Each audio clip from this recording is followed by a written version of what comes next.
Why, when a person dies, a man dies, he needs to have 72 Huralain?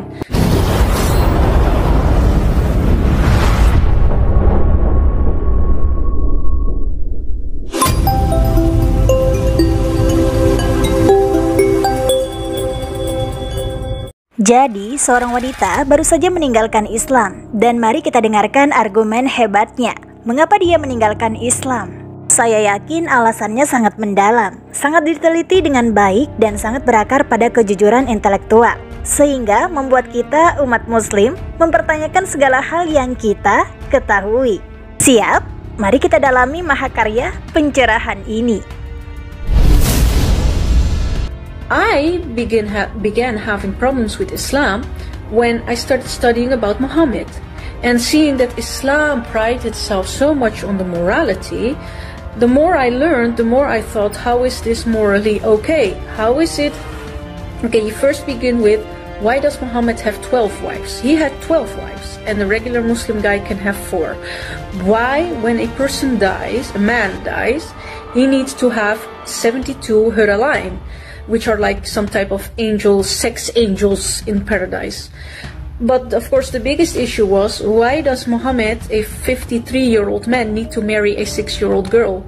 Dan apa yang Anda harapkan dari argumen-argumen lama yang sudah sering dipakai dan sudah dibantah, yang sudah kita dengar ribuan kali sebelumnya? Wow, hal yang sangat inovatif, benar-benar kelas master dan ketelitian intelektual.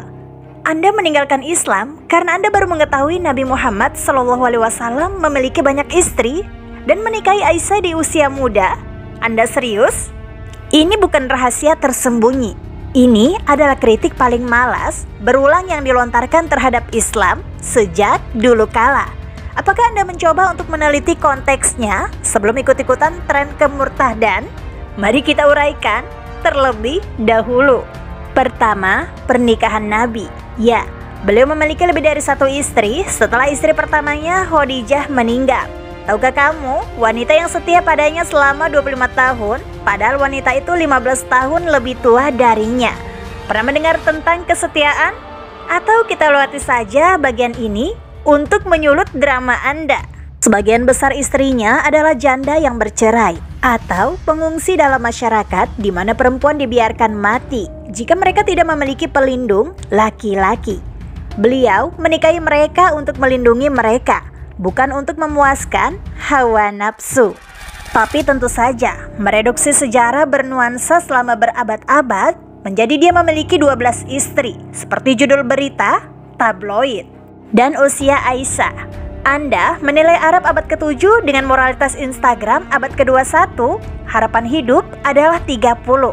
Orang yang menikah pada masa pubertas di mana-mana di Eropa abad pertengahan, India kuno. Tapi Anda tidak dengan marah meninggalkan agama Kristen atau Hindu, bukan? Tidak, Anda secara khusus menyoroti agama Islam. Betapa orisinilnya. Oh, tapi Aisyah terlalu muda. Lucu, bagaimana dia menjadi seorang sarjana, seorang pemimpin politik, dan seorang penasihat militer yang meriwayatkan ribuan hadis, menyelesaikan sengketa hukum, dan hidup lebih lama dari sebagian besar kritikusnya.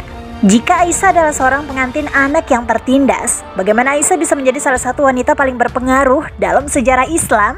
Apakah kamu benar-benar membaca kontribusinya, atau kamu hanya membaca sekilas meme Islamofobia dan menganggapnya selesai? Dan mari kita bicarakan tentang kisah pertobatan Anda. Anda seharusnya memeluk Islam tanpa mengetahui masalah ini. Tenang saja, ini adalah topik pembicaraan utama para troll anti-Islam di dunia maya. Pencarian Google selama 5 menit akan menunjukkan sanggahannya. Apakah Anda benar-benar membuka buku sejarah, atau Anda hanya memilih bagian yang sering digunakan untuk membenarkan keluarnya Anda dari Islam? So I'm a convert, right? And I had an Islamic marriage, and also I see a lot of people saying, "Oh, you must have." I was married with a Syrian man who came to the Netherlands as a refugee, and then a lot of people say, "Oh, your marriage must have been so shit, and that's why you view Islam so shit." Actually, no. It wasn't a bad. It was a marriage in which I did not fit, but my ex-husband was not violent. He was not not the stereotypical person in some ways, yes, but in this one, no. I was actually more religious than he was. Kamu religius ya? Jadi apa yang kalian lewatkan dari seluruh riwayat hidup Nabi? Melewatkan semua ceramah, buku, dan ulama? Menjelaskan konteks di balik pernikahannya? Atau apakah Anda hanya mendengar beberapa cuplikan suara di luar konteks, mencengkeram mutiara Anda, dan memutuskan itu sudah cukup untuk pergi? Jika Anda benar-benar religius seperti yang Anda klaim, Anda akan tahu ini bukan rahasia. Itu adalah bagian dari sejarah Islam yang dibahas dan dijelaskan secara terbuka selama berabad-abad. Tapi bukannya mencari jawaban, kamu malah mengambil jalan yang malas, menelan mentah-mentah narasi Islamofobia dan menganggapnya sudah cukup. Islam mengubah Arab dari tempat yang penuh dengan neraka suku yang mengubur bayi perempuan hidup-hidup menjadi peradaban yang memberikan hak waris kepada perempuan, melarang pembunuhan bayi dan meningkatkan persetujuan dalam pernikahan. Namun fokusnya tentu saja pada pernikahan Nabi, bukan pada fakta bahwa ia benar-benar merevolusi hak-hak perempuan. Prioritas, bukan? Jangan lupa, sementara Anda di sini menyebarkan omong kosong, beberapa pemikir terhebat dalam sejarah memuji Nabi Muhammad Sallallahu Alaihi Wasallam. Michael Hart menempatkannya sebagai orang paling berpengaruh dalam sejarah dan bukunya yang ke-100. Gandhi menyebutnya sebagai pria yang adil dan setara. Bahkan cendekiawan non-muslim seperti yang ditulis Thomas Carlyle dan Lamartine dengan karakter dan dampaknya yang tak tertandingi. Tetapi tidak Anda. Orang acik di internet entah bagaimana tidak lebih baik dari para sejarawan, intelektual, dan meliaran umat muslim di seluruh dunia selama berabad-abad.